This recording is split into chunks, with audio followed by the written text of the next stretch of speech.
Astaghfirullah. Assalamualaikum warahmatullahi wabarakatuh.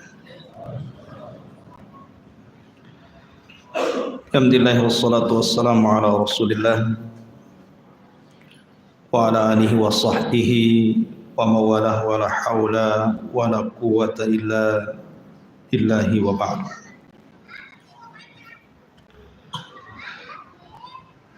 Baik, kita lanjutkan kajian kita,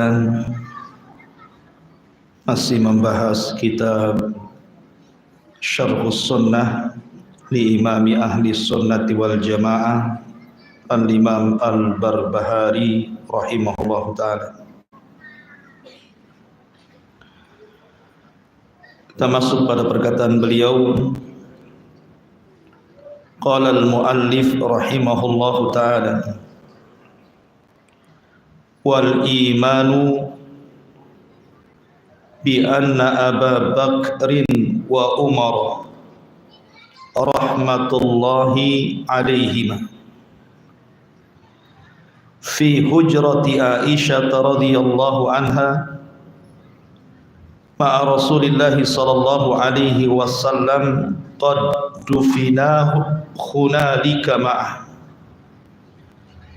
fa idza ataital qabra fattaslimu alaihima ba'da Rasulillahi sallallahu alaihi wasallam wajibun.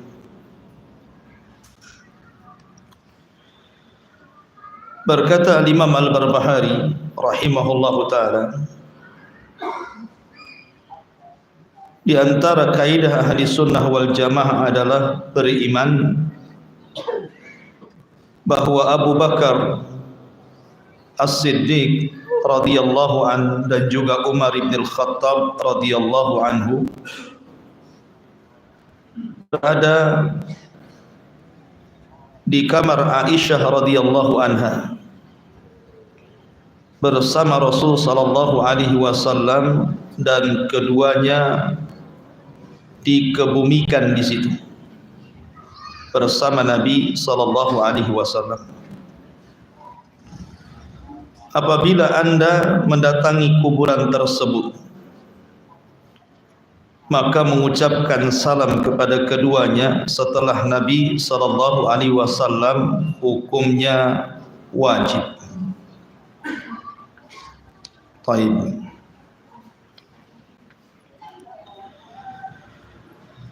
Di sini muallif rahimahullahu taala menjelaskan kepada kita tentang keutamaan dua sahabat Rasul yang merupakan wazirnya Nabi sallallahu alaihi wasallam, Abu Bakar dan juga Umar. Dan keduanya adalah sahabat pilihan Rasul yang Nabi sallallahu alaihi wasallam sabdakan, iktadu billadaini min ba'di Abu Bakrin wa Umar. Ikutilah dua manusia sepeninggalku ini. Kemudian Rasul mengisyaratkan kepada Abu Bakar dan juga Umar, karena di masanya Rasul ketika hidup juga dua manusia ini tidak lepas dari Nabi sallallahu alaihi wasallam.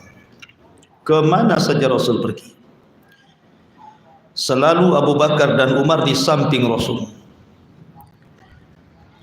Makanya kalau kita melihat secara fadilah tartib, keutamaan tartib dalam kedua sahabat ini, maka biasa Nabi SAW menyebutkan apabila disebutkan setelah Rasul Abu Bakar, maka pasti ketiganya Umar.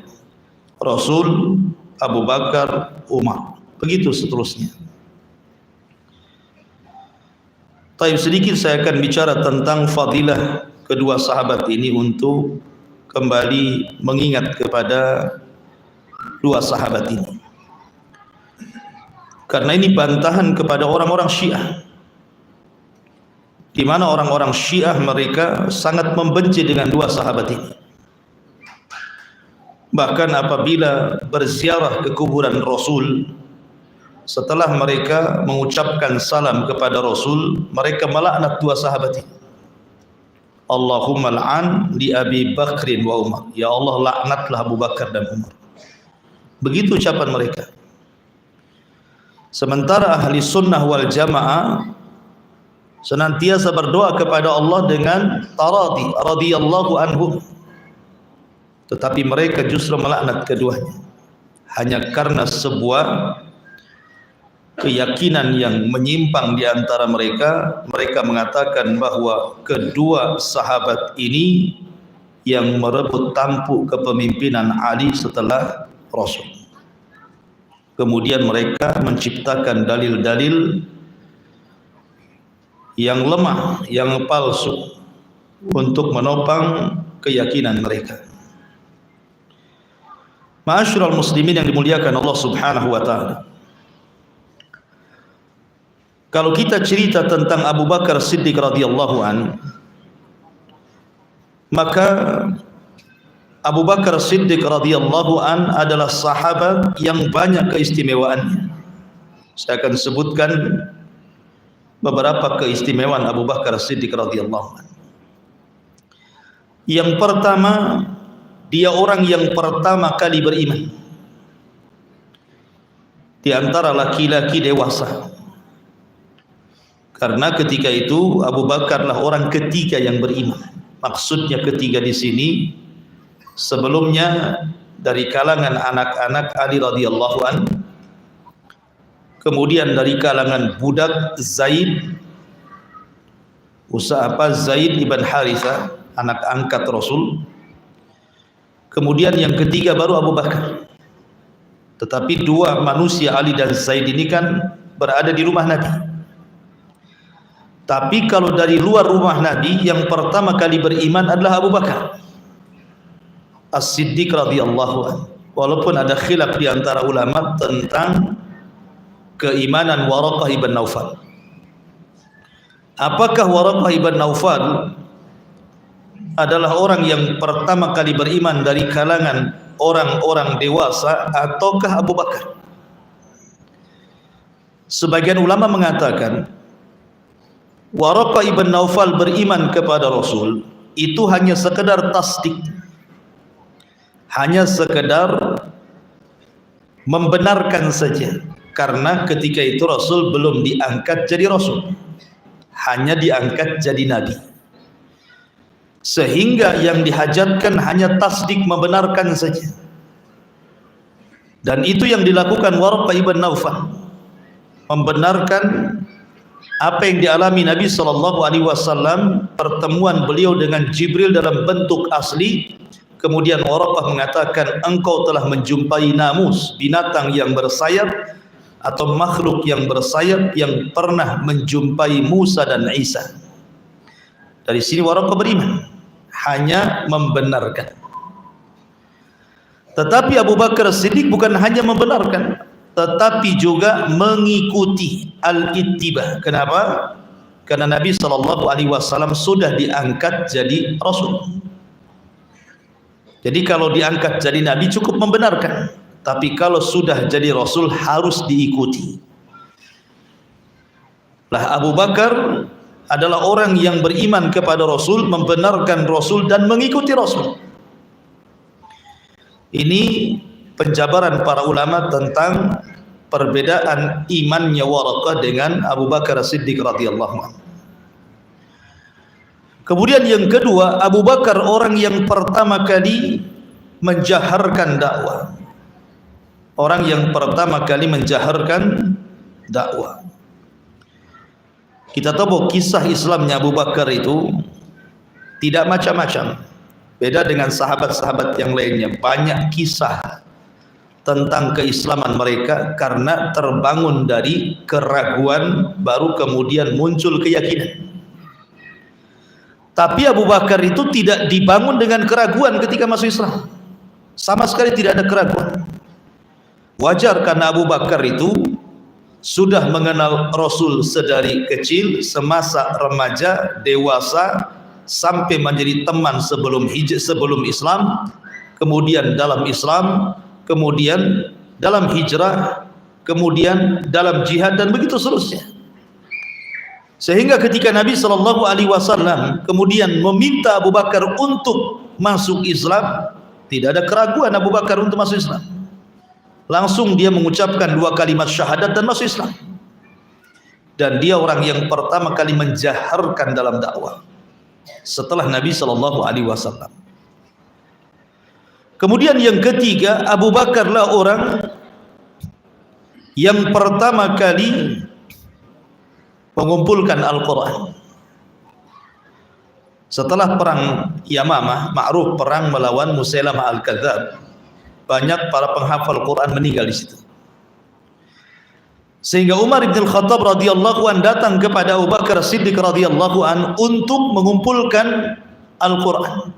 Pada awalnya Abu Bakar tidak mau, karena tidak pernah dilakukan Nabi.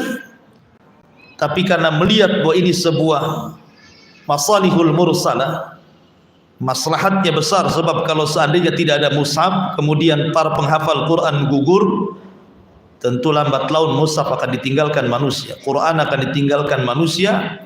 Maka Abu Bakar pun kemudian mendapatkan hidayah untuk mengumpulkan pertama kali lembaran-lembaran Al-Quran. Kemudian Abu Bakar Siddiq radhiyallahu an juga orang yang pertama kali menginfakkan hartanya dari kalangan laki-laki, tentunya setelah Khadijah bintu Khuwailid. Bahkan Nabi SAW mengatakan, aku tidak pernah merasa aman untuk menggunakan harta-harta kalian kecuali harta Abu Bakar Siddiq radhiyallahu an. Seolah-olah harta Abu Bakar adalah harta Nabi, sehingga Rasul bisa bermuamalah dengan harta Abu Bakar sesuka hati Rasul dalam berdakwah kepada Allah Azza wa Jalla. Bahkan dia pernah menginfakkan semua hartanya 2 kali.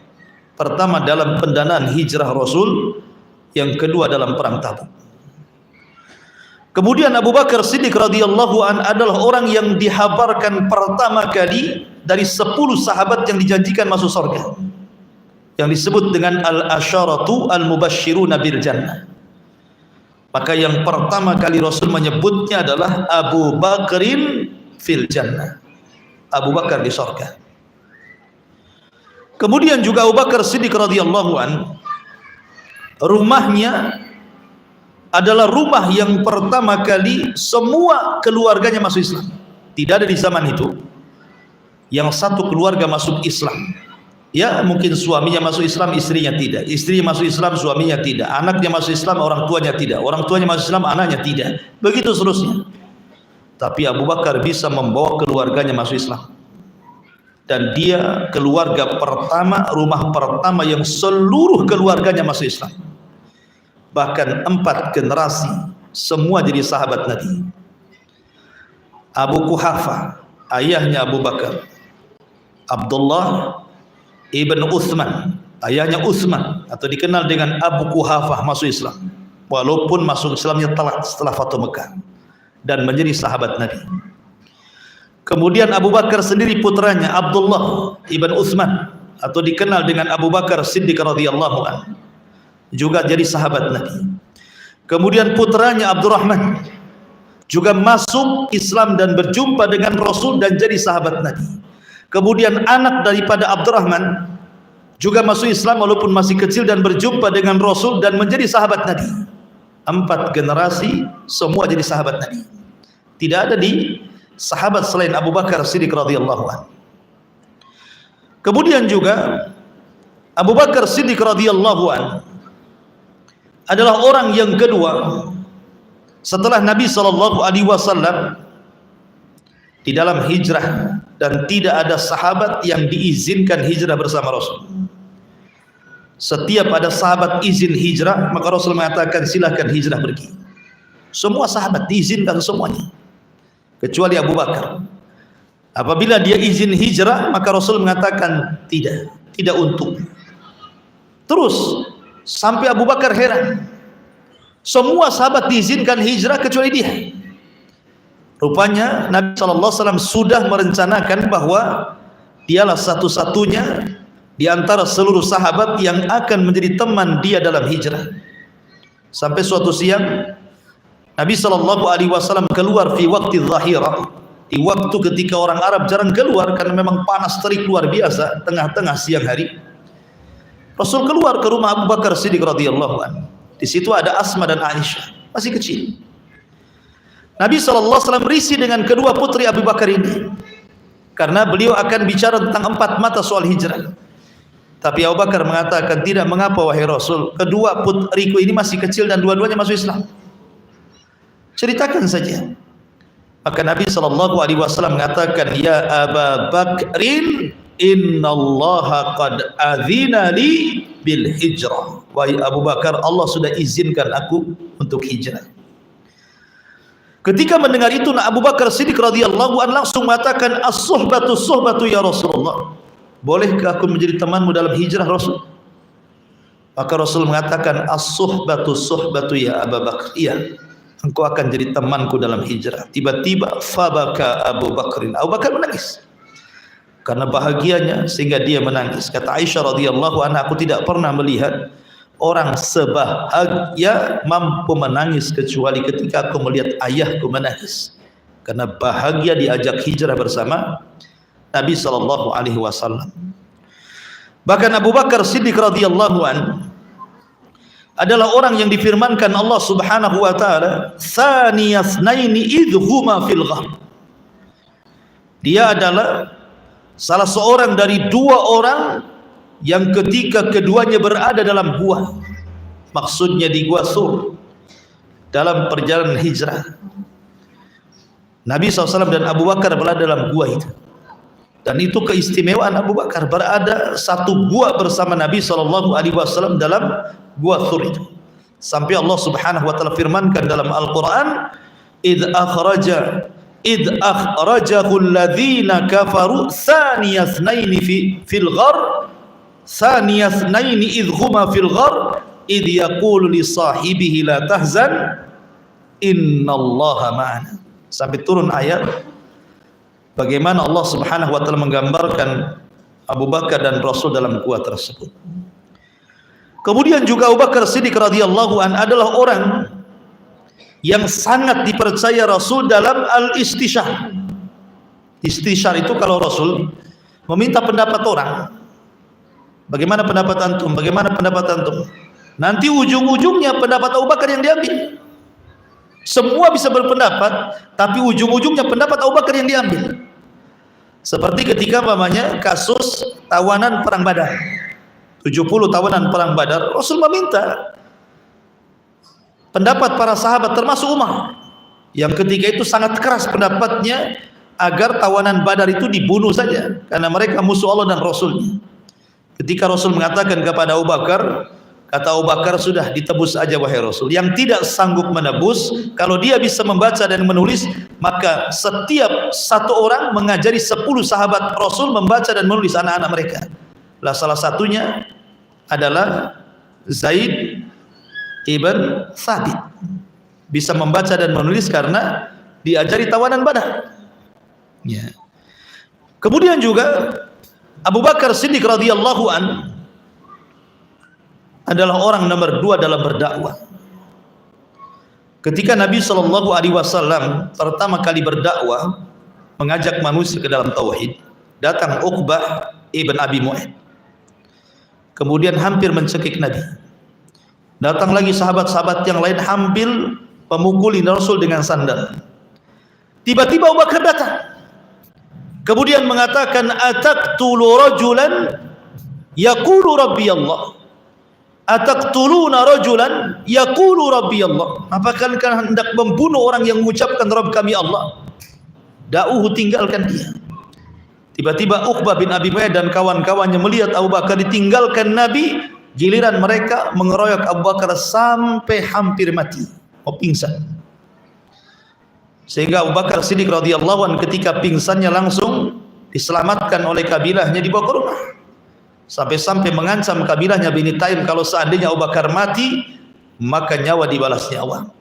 Ketika Abu Bakar siuman, ibunya menawarkan makanan dan minuman dan obat, tapi Abu Bakar justru mengatakan, kaifa halun Nabi sallallahu alaihi wasallam, bagaimana kondisi Nabi?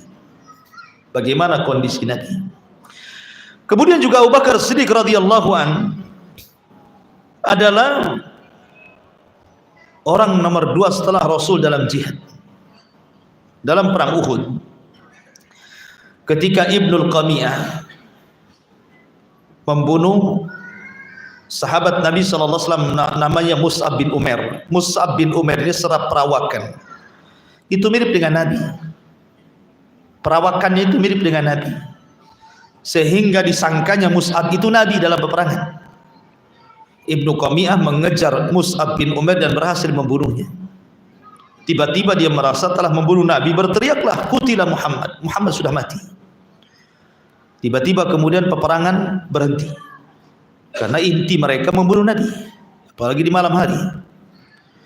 Tidak ada lagi yang melanjutkan, masing-masing kembali ke kemahnya masing-masing. Abi Sufyan yang ketika itu kurang yakin kalau Rasul sudah meninggal, dia berteriak di hadapan kemah-kemah para sahabat Rasul, karena malam-malam tidak lihat. Kata Abu Sufyan, "Afiku Muhammad." Muhammad ada di situ. Rasul sallallahu alaihi wasallam yang ketika itu bersembunyi mengatakan di hadapan para sahabat, "La tujib." Jangan kau jawab, jangan kalian jawab. Kemudian terus sampai 3 kali Abu Sufyan mengatakan, "Afiku Muhammad." Muhammad masih hidup di situ. Kata Rasul, "Jangan dijawab." Maka kemudian Abu Sufyan beralih, "Afikum Abu Bakar." Yang pertama disebut setelah Rasul, apakah Abu Bakar masih hidup? Kata Rasul, "Jangan dijawab." Sampai 3 kali. Baru Rasul mengatakan, Abu Sufyan mengatakan, "Afikum Umar." Apakah ada Umar di situ? Kata Rasul, "Jangan dijawab." Umar pula tak bisa nahan diri. Kata Rasul, "Jangan dijawab." Mana Umar bisa dinasihati? Berdiri dia. "Ana Umar," katanya. "Saya Umar, di samping saya ada Abu Bakar dan Rasul sallallahu alaihi wasallam masih hidup." Maka Abu Sufyan mengatakan, "Sadaqta ya Ibnul Khattab wa kadzaba Ibnul Qami'ah." Engkau benar wahai Ibnul Khattab, dan telah berdusta Ibn Qami'ah yang mengatakan sudah membunuh Nabi. Ya kan? Artinya bahwa yang dikehendaki dalam peperangan itu 3 orang ini. Ya. Mereka hendak membunuh Rasul, Abu Bakar dan Umar. Makanya Abu Bakar itu orang nomor 2, Umar nomor 3 dalam jihad. Karena itu jadi sasaran empuknya orang-orang mereka, tapi tidak pernah menyentuh 3 orang ini. Padahal 3 orang ini semua ikut perang. Baik Abu Bakar, baik Umar bersama Rasul, tidak pernah satupun peperangan kecuali ikut bersama Nabi. Tapi tidak pernah disentuh, artinya tidak pernah mengalami kecelakaan serius.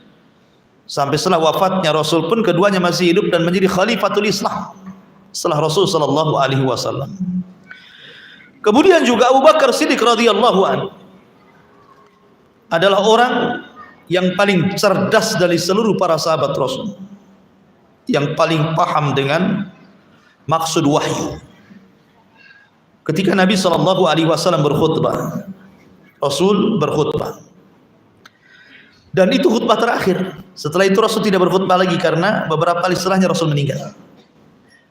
Lah salah satu isi khutbah Nabi sallallahu alaihi wasallam apa? Innallaha khayyara 'abdan baina dunya wa baina ma indallah. Sesungguhnya Allah Subhanahu wa taala memilih seorang hamba antara hidup di dunia ataukah menyusul teman-temannya fi rafiqil a'la, di surga yang paling tinggi, rafiqil a'la. Rasul tidak menyebutkan siapa-siapa. Rasul hanya mengatakan abdan, Allah memilih seorang hamba. Tiba-tiba Abu Bakar menangis. Di saat Rasul sedang berceramah, Abu Bakar menangis, seolah-olah tangisan Abu Bakar memutus ceramah Nabi. Semua pandangan melirik kepada Abu Bakar. Maksudnya diam, Rasul lagi bicara. Tapi Abu Bakar tidak diam, malah kemudian berteriak mengatakan, "Fadainaka bi abaina, fadainaka bi ummahatina, fadainaka bi auladina, fadainaka bi amwalina." Ya Rasulullah, kami tebus dengan bapak kami, dengan ibu kami, dengan anak kami, dengan harta kami.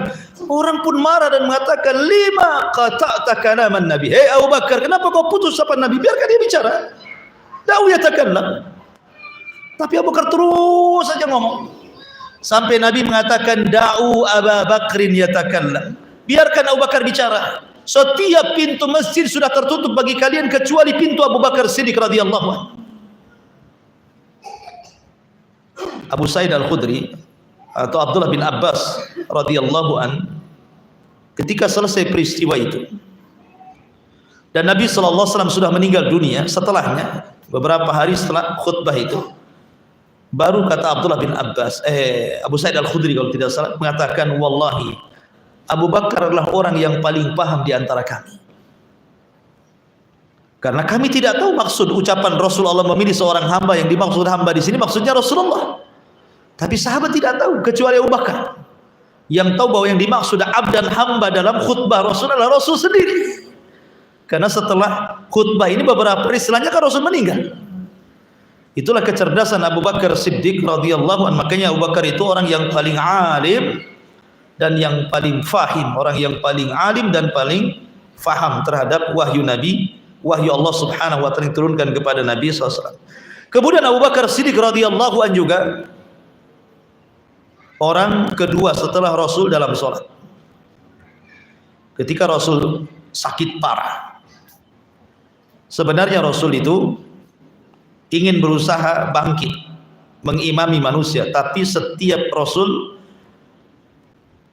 kemudian mengambil air dan membasuhkan di kepalanya, langsung pingsan. Jadi siuman pingsan lagi, sehingga kayaknya dia tidak sanggup.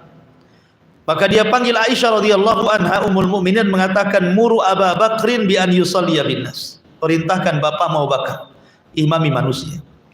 Aisyah radhiyallahu anha tidak mau, karena dia menghargai Rasul. Tidak mungkin Rasul masih hidup bapaknya sudah jadi imam. Sehingga Aisyah cari alasan dan mengatakan, ya Rasulullah, suruh Umar saja, jangan ayahku. Terkesan lancang, masa Rasul masih hidup Abu Bakar gantiin. Aisyah cari alasan, perintahkan Umar saja. Kata Rasul, muru Abu Bakrin bi an yusalliya binas, tidak, perintahkan bapakmu. Aisyah mengatakan, inna abi rajulun bakka, bapakku itu tukang nangis Rasul. Kalau dia sholat, suara tangis saja lebih tinggi dibandingkan bacaannya. Umar saja Rasul. Rasul mengatakan, muru Abu Bakrin, tidak, perintahkan bapakmu. Akhirnya sampai kemudian 3 kali baru Aisyah radhiyallahu anha datang kepada Abu Bakar menyampaikan wasiat Rasul untuk menggantikan imam beliau. Maka Abu Bakar menjadi imam di saat Rasul hidup dan di saat Rasul sakit. Tentu Nabi SAW ada alasan. Bukankah Nabi SAW pernah mengatakan, ambillah Al-Quran dari 4 orang, dan tidak disebut Abu Bakar di situ. Ubay bin Ka'ab, Mu'adz bin Jabal, Abdullah bin Mas'ud, Salim maula Abi Hudzaifah. Artinya Abu Bakar tidak masuk dari orang-orang yang direkomendasikan diambil Quran. Padahal imam sholat itu yang diperlukan adalah orang yang paling pakar dalam Quran, kan? Tapi bukan itu maksudnya. Nabi SAW memerintahkan Abu Bakar itu karena ada sesuatu yang jauh lebih besar daripada hanya sekedar mengimami sholat manusia. Apa itu? Suksesi kepemimpinan Abu Bakar setelah wafatnya Nabi. Sebelum Abu Bakar memimpin umat, maka Rasul mengisyaratkan memimpin kaum muslimin dalam masjid. Itu maksudnya Nabi SAW. Dari sini kata para ulama, diangkatnya Abu Bakar menjadi khalifah itu bin nas, dengan nas, bukan dengan bermusyawarah. Ya. Ma'asyiral muslimin yang dimuliakan Allah Azza wa Jalla. Kemudian Abu Bakar Siddiq radhiyallahu anhu orang nomor 2 dalam haji. Ketika Nabi SAW Fathu Mekah, membebaskan kota Mekah, kemudian 2 tahun atau 3 tahun setelahnya Rasul melaksanakan Hajatul Wada. Namun sebelum Hajatul Wada pada tahun ke-10 Hijriah, maka tahun 9 Hijriahnya Rasul memerintahkan Abu Bakar untuk haji. Jadi sebelum Rasul haji, Abu Bakar dulu haji, supaya ya mentartibkan gitu ya, bahwa Rasul akan datang itu kan harus ditartibkan. Mungkin kalau sekarang ini, kalau saya mau diundang sama antum, kan antum ada namanya event organize ya kan, nah, ditata dulu kan. Nah, Rasul mau datang nih, Abu Bakar diutus dengan bersama sebagian kaum muslim itu haji. Baru setelah itu tahun depannya Rasul haji. Dari sini menunjukkan Abu Bakar orang nomor 2 dalam haji, termasuk juga dalam khilafah. Dalam khilafah, ketika Nabi SAW meninggal dunia, maka Nabi SAW diperselisihkan soal di mana dikubur. Abu Bakar Siddiq radhiyallahu an kemudian mengatakan, aku pernah mendengar Rasul mengatakan setiap nabi dikubur di situ dia meninggal. Maka digeserlah tempat ranjang Rasul, di bawahnya digali, di situ Rasul meninggal. Maka di situ Rasul dikubur. Sebelum dikubur terjadi khilaf soal khilafah. Orang-orang Ansar sudah menjauhkan Sa'd bin Ubadah. Tapi Abu Bakar kemudian mengatakan, aku pernah mendengar Rasul mengatakan al-a'immatu min Quraisy, pemimpin dari suku Quraisy. Pemimpin dari Muhajirin, tidak ada Ansar jadi pemimpin. Ansar itu jadi wazir menteri saja. Akhirnya dari perkataan ini tidak pernah orang Ansar jadi pemimpin. Semua pemimpin dari Muhajirin. Khulafaur Rasyidin Muhajirin, Abu Bakar, Umar, Utsman, Ali, Hasan. Kemudian Daulah Umayyah Muhajirin, Daulah Abbasiyah Muhajirin. Terus orang Ansar tidak pernah kebagian jadi pemimpin. Tetapi al-jaza'u min jinsil amal. Walaupun mereka merasakan bagaimana bengisnya kepemimpinan setelah Khulafaur Rasyidin gitu ya, dari fase kerajaan, tetapi pahala mereka atas kesabaran di dunia Allah berikan pahala mereka di akhirat dengan orang yang pertama kali meminum telaga Rasul sebelum orang-orang Muhajirin. Orang Ansar dulu, Muhajirin belakangan. Sebagaimana di dunia orang Muhajirin di depan, orang Ansar di belakang, di akhirat Ansar di depan, Muhajirin di belakang, gitu loh maksudnya. Mereka mendapatkan keistimewaan di akhirat. Ya. Kemudian juga Abu Bakar Siddiq radhiyallahu anhu orang nomor 2 dalam qadha, memutuskan sebuah perkara. Apabila Nabi SAW meninggal dunia, maka orang datang kepada Abu Bakar. Karena Abu Bakarlah yang direkomendasikan Rasul untuk diambil fatwanya, baru kemudian kepada Umar. Walaupun di zaman Rasul orang yang boleh memberikan fatwa itu kan 6 orang, 3 dari Muhajirin, 3 dari Ansar. Dari Muhajirin Umar, Utsman, Ali. Dari Ansar Ubay bin Ka'ab, Mu'ad bin Jabal dan Zaid bin Thabit. Ya. Tapi bukan berarti ketika Abu Bakar tidak masuk dalam 6 orang mufti di zaman Rasul, kemudian 6 orang lebih hebat dibandingkan Abu Bakar. Tidak. Abu Bakar orang yang paling paham. Ya. Makanya Rasul mengatakan iqtadu bil ladaini min ba'di Abi Bakrin wa Umar. Ikutilah 2 manusia sepeninggalku, Abu Bakar dan Umar. Dari sini rekomendasi Nabi SAW. Termasuk juga di sini perkataan mu'alif rahimahullahu ta'ala bahwa Abu Bakar Siddiq radhiyallahu an adalah orang yang dikubur, dikebumikan persis di samping Rasul. Sebelah sini kuburan Rasul, sebelah kanannya ke bawah sedikit Abu Bakar, kemudian sebelah kanannya lagi baru Umar. Jadi berjajar gini kuburannya, di sini, kemudian gini, gitu ya, zigzag gini, di sini, sini. Lah Abu Bakar persis di samping Nabi SAW. Dari sini secara khulasah Abu Bakar Siddiq radhiyallahu an teman Rasul di masa remaja, bahkan ketika di masa dewasa dan Rasul menjadi pengusaha sebagai tajir sebelum Islam. Abu Bakar teman di dalam Islam, Abu Bakar teman setelah Islam, Abu Bakar teman di dalam hijrah, Abu Bakar teman di dalam jihad, Abu Bakar teman setelah hijrah, dan Abu Bakar juga akan menjadi teman Rasul sampai dikubur di samping Rasul, dan tentu keduanya akan berjumpa fil jannatin na'im, di sorga yang penuh dengan kenikmatan. Itulah khulasa daripada Abu Bakar Siddiq radhiyallahu anhu. Kemudian orang yang kedua Umar ibn al-Khattab radhiyallahu anhu. Orang ketiga setelah Rasul, Abu Bakar, kemudian Umar. Banyak yang cerita-cerita di masyarakat yang mungkin antum pernah dengar juga, ya, bahwa sebab keislaman Umar bin Khattab radhiyallahu anhu itu adalah ketika dia hendak membunuh Nabi. Sudah membawa pedang menuju rumah Arqam bidadari Arqam. Di tengah jalan kemudian ada seorang sahabat yang menyembunyikan keislaman. Kemudian ngomong mengatakan, "Ya Umar, ila aina tadhhab?" Anda pergi ke mana?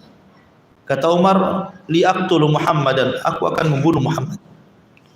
Kemudian sahabat yang menyembunyikan keislamannya ini mengatakan, maukah kutunjukkan sesuatu yang jauh lebih hebat dibandingkan kau mendatangi Muhammad? Kata Umar, apa itu? adikmu Fatimah dan suaminya Sa'id bin Zaid masuk Islam. Oh, langsung dia putar balik. Ya kan? Ketika sampai di rumah adiknya Fatimah, rupanya di situ ada Khabbab bin Arat sedang mengajarkan Quran kepada keduanya. Dan Umar sempat mendengar. Tidak ada salam, tidak ada kalam, rumah langsung dijebol, pintunya langsung masuk, kemudian langsung dihantam Fatimah dan Sa'id, dipukul sampai keluar darah. Baru setelah melihat Fatimah adiknya dipukul sampai keluar darah dari telinganya, kemudian dia pun kasihan. Akhirnya kemudian dia pun melunak dan meminta lembaran yang di tangan Fatimah untuk dikasih dia. Tapi Fatimah mengatakan, jangan, engkau najis. Kalau kau hendak memegang lembaran maksudnya yang isinya Quran itu, kau mandi dulu sana. Akhirnya Umar pun mandi. Kemudian baru dibolehkan memegang lembaran itu dan dibacalah surah Toha. Dari situlah Umar akhirnya dapat hidayah, kemudian mendatangi Nabi SAW dan masuk Islam. Secara riwayat, hadis ini, riwayat ini semua lemah, baik secara sanad atau secara matan. Ulama melemahkan kisah ini. Tapi kan ini kisah yang masyhur kan? Kisah yang masyhur keislaman Umar itu kan biasanya orang-orang kalau menceritakan mesti ini. Kisah yang ini nih. Padahal secara sanad dan matan ini lemah. Bagaimana mungkin logika ya? Dia sudah memukul Fatimah, kemudian memukul Zaid, tiba-tiba disuruh mandi dia mau. Anda bisa lagi emosi. Antum saja lagi emosi gitu, habis mukul istri lagi emosi gitu. Janganlah dipukul istri antum. Maksudnya ini kalau lagi emosi tiba suruh mandi masa mau kan itu. Yang kedua, kemudian dia suruh mandi karena untuk megang mushaf, dia kafir. Apa manfaat mandinya? Manfaat mandinya apa? Kecuali dia mandi masuk Islam.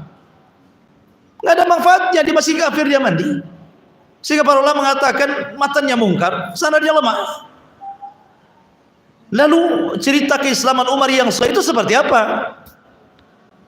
Wallahu alam, ada riwayat daripada Mujahid, dan ini yang dianggap mungkin paling akrab lah, walaupun mungkin juga ada ulama yang mengkritik tentang kesahihannya, tetapi ini yang paling sahih. Jadi kisahnya Umar bin Khattab radhiyallahu masuk Islam itu begini. Ketika Nabi SAW berada di Masjidil Haram dan salat di Ka'bah, maka Nabi SAW ketika salat dia membaca surah Qaf. Dan Umar ketika itu ada di situ. Ya. Maka Nabi SAW membaca surah Qaf, salah satunya innahu la qaulu rasulin karim wa ma huwa biqauli syairin qalilan ma tu'minun wa la biqauli kahin qalilan ma tadhakkarun tanzilun mir rabbil alamin walau taqawwada alaina ba'dal aqawil la akhadna minhu bil yamin thumma laqata'na minhu al watin fama minkum min ahadin anhu hajiz. Jadi ketika Nabi SAW membacakan innahu la qaulu rasulin karim, sesungguhnya Al-Quran itu ucapan Rasul, maksudnya Jibril yang membawa risalah kepada Nabi SAW yang karim. Apa kata Umar dalam hatinya? Itu bukan Jibril tetapi syaitan. Kemudian ketika Rasul mengatakan wa ma huwa biqauli syair, sesungguhnya Quran itu bukan perkataan orang syair, kata Umar, bahkan itu perkataan syair katanya. Kemudian ketika Rasul mengatakan wala summa wala biqauli kahinin qalila ma tadhakkarun, ketika dia mengatakan Quran bukan perkataan kahin, di sini mengatakan shadaqta, engkau benar, itu bukan perkataan dukun. Ya. Pertama dia meragukan, tetapi ketika Rasul membaca wala biqauli kahin, bahwa Quran itu bukan ucapan dukun, dan Umar memperhatikan. Umar itu orang cerdas sekali ikhwan Umar itu, karena di zaman jahiliyah dia itu bisa membaca, bisa menulis. Sedikit sekali orang jahili yang bisa membaca, bisa menulis. Nabi saja ummi, tidak bisa baca, tidak bisa tulis. Dan dia orang yang suka belajar. Umar itu dia ahli syair, makanya dia menjadi pemimpin delegasi setiap kabilah yang bermasalah. Karena kabilah Umar, kabilah Bani Adi itu terkenal orang yang mengislah di antara kabilah-kabilah yang berselisih. Lah ketuanya Umar. Jadi dia cerdas. Tak mungkin orang cerdas dipilih jadi ketua. Ya kan?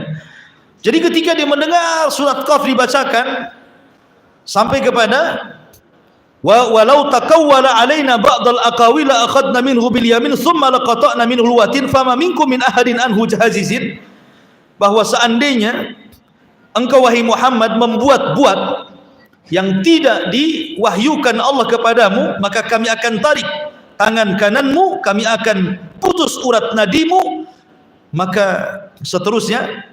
Lalu dari silah kemudian hidayah masuk ke hati Umar bin Khattab radhiyallahu an. Setelah selesai solat, Umar mendekati Rasul, kemudian mengatakan, sadaqta ya Muhammad, fa inni asyhadu an la ilaha illallah wa asyhadu annaka Rasulullah. Inilah kisah yang paling sahih tentang keislaman Umar bin Khattab radhiyallahu, karena mendengar Rasul ketika salat membaca surah Qaf. Dan banyak sahabat yang seperti ini Islamnya. Contoh saja umpamanya sahabat Zubair ibn Mut'im. Zubair bin Mut'im ini orang yang dendam kepada Rasul karena salah satu pamannya meninggal di perang Badar oleh tentara Rasul. Dendam, ingin membunuh Nabi. Maka dia pun berdiskusi dengan tokoh-tokoh Quraisy di Mekah dan ingin datang ke Madinah, menyamar dan akan membunuh Nabi.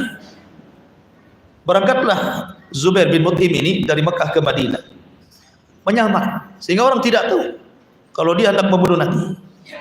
Ketika Nabi SAW sedang sholat maghrib, kita tahu orang sedang sholat tak mungkin bawa senjata, dan ada kesempatan untuk menyerang Rasul, karena Rasul ketika jadi imam dan masjid di zaman itu kan gelap gitu ya. Tiba-tiba Nabi SAW ketika itu dalam sholat maghrib membaca surah Tur.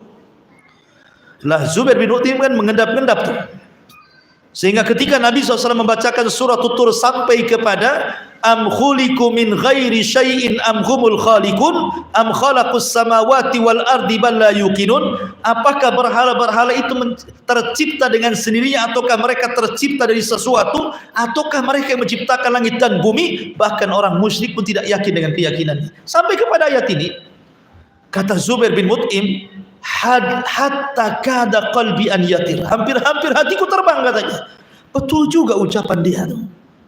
Dari situ dia masuk hidayah, dimasukkan lagi pedangnya ke sarungnya. Setelah Rasul salam berzikir, dia datang kepada Rasul, kemudian dia mengislamkan dirinya, asyhadu alla ilaha illallah asyhadu anna Muhammadur Rasulullah. Artinya banyak sahabat-sahabat yang masuk Islam gara-gara mendengar Al-Qur'an. Dan hari ini juga banyak, lihat orang-orang barat itu. Banyak orang masuk Islam hanya gara-gara dengar suara azan masuk Islam. Ya, kalau sekarang orang Islamnya aneh, kalau dengar suara azan lari dia, nggak ke masjid. Orang kafir masuk Islam, ditanya orang Islam lari, jauh-jauh dari masjid. Kalau bisa beli perumahan tuh jangan sampai yang samping masjid katanya, karena tidak nyenyak subuhnya katanya. Ma'asyiral muslimin yang dimuliakan Allah Subhanahu wa taala, intinya bahwa Umar bin Khattab radhiyallahu an masuk Islam karena mendengar bacaan Al-Quran. Adapun keistimewaan Umar luar biasa, kurang lebih dengan Abu Bakar Siddiq radhiyallahu an. Dia orang nomor 2 setelah Abu Bakar Siddiq radhiyallahu an di dalam Islam. Ketika dia masuk Islam, Umar bin Khattab itu tidak tega melihat sahabat yang menyembunyikan keislamannya, beribadah di rumah-rumah mereka saja, tidak berani terang-terangan. Sebagian mereka menyembunyikan keislaman. Tidak tega Umar kayak gitu. Masa agama yang benar kok disembunyikan? Harusnya agama yang benar ya ditampakkan. Datang kepada Rasulullah, Rasul izinkan aku menampakkan keislamanku. Kata Rasul jangan. Datang lagi Rasul izinkan aku mengiklankan keislamanku. Kata Rasul jangan. Sampai 3 kali. Tapi karena Umar memaksa, akhirnya Rasul mengizinkan. Datanglah dia ke rumah Abu Jahal. Digedornya rumah Abu Jahal. Ya, karena Umar dengan Abu Jahal itu juga masih ada kekerabatan. Dari istrinya Abu Jahal itu kan masih kabilahnya Umar bin Khattab. Jadi digedor tuh, ya Abul Hakam, inni ala dini Muhammad. Hei Abul Hakam, saya Umar, saya berada di atas agama Muhammad. Nggak berani dibuka lah Abu Jahal. Siapa yang tidak kenal Umar bin Khattab radhiyallahu? Abu Bakar hanya mencaci maki di dalam rumah. Waihaka ya Ibnul Khattab, celaka engkau ya Ibn Khattab. Yang penting Abu Jahal sudah tahu dia masuk Islam. Datang ke rumah Umayyah, datang semua rumah pembesar Arab didatangi dia. Sampai akhirnya datang ke pasar, dia mengiklankan keislaman di tengah pasar. Disitulah Umar dikeroyok dari mulai terbit fajar sampai terbenam matahari, kelahi.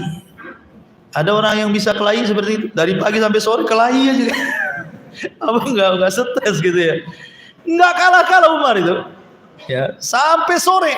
Dari situlah izzah Islam muncul. Ya, kenapa? Merasa ada backing dari Amirul Mukminin. Nah, maka perlu juga backing dalam Islam itu ya. Makanya sahabat berani akhirnya sholat di depan Ka'bah karena ada Umar bin Khattab, apalagi Hamzah, kemudian masuk Asadullah dan sahabat-sahabat yang lainnya, sehingga akhirnya Islam jaya dengan masuknya Umar bin Khattab radhiyallahu an. Adapun pembahasan secara singkat yang disebutkan Imam Barbahari tentang kalau kita datang ke kuburan Rasul, Abu Bakar dan Umar, mendatangi kuburan Abu Bakar, Umar dan Rasul SAW, itu ada dua hukum. Pertama, bagi penduduk Madinah itu hukumnya sunnah, ya ziarah kubur, sebagaimana Rasul mengatakan, inni nahaitukum an ziyaratil kubur fazuruha fa innaha tudzakirukum al-akhirah. Dulu aku larang kalian ziarah kubur, sekarang aku perintahkan silakan ziarah kubur. Artinya bagi penduduk Madinah sunnah hukumnya secara ijma'.